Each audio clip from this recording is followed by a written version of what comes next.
এশাইয়ার আতঙ্কে ফের বাংলাদেশিদের ভারত ছাড়ার হিড়িক। উত্তর চব্বিশ পরগনার হাকিমপুর সীমান্তে বাংলাদেশিদের ভিড়। সীমান্ত পেরিয়ে ওপারে যেতে অপেক্ষায় শয়ে শয়ে বাংলাদেশি। কেউ ভারতে কাটিয়েছেন ৫-৬ বছর, কেউ তারও আগে এসেছেন। অনেকে ভারতীয় নথিও বানিয়ে ফেলেছেন, তুলেছেন রেশনও। এশাইয়ার আতঙ্কে বাংলাদেশে পালাচ্ছেন অনুপ্রবেশকারীরা।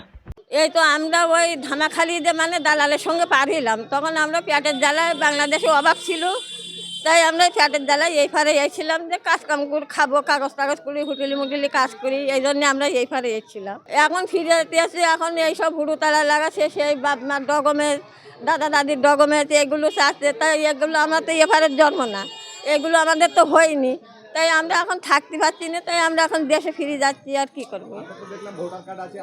ওই না, আমার ভোটার কার্ড নেই, ছেলের হইল, কিন্তু আমার বয়স হয়ে গেল বলি এজন্য আমার আর বললো তোমার বয়স হয়ে গেছে, তোমার ভোটার কার্ড হবে না।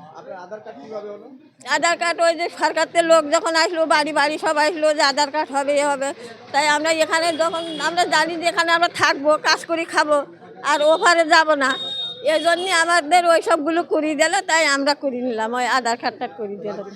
ওই তো আপনার ওই ডকুমেন্টস দিয়ে যাচ্ছিলো বাড়ি বাড়ি, ওই ডকুমেন্টস তুলে নিয়ে ফিল আপ করে জমা দিলাম অফিসে জমা দেওয়ার পরে স্কুলে চার্টে নাম এসেছিলো, নাম নাম ওই ছবি দেখে তারপরে স্কুল থেকে ভোটার কার্ডটা নিয়ে আসি। ভোট দিয়েছো তুমি? 3 বার। কোথায় ভোট দিয়েছো? ওই আপনার ওই আপনার সল্টলেক সেক্টর 5। ওখানে থাকতে?